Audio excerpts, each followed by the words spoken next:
Gusto kitang lapitan. Gusto kitang yakapin. At sabihin sa'yo, Karen, na nandito lang ako. Pero hindi pwede. Sana nandun ako ng graduation mo. Celebrate with you. Sasamahan kita kahit saan. Kahit kailan. Nandun ako sa tabi mo nung panahon malungkot ka. Napadala ko sa'yo na andito lang ako palagi. Hintay mo ako ng 15 years. Dahil 20 years pa yan. Nandun kita.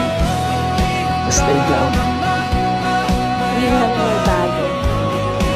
Alexander Ramos. Ikaw pa rin ang akuan ko.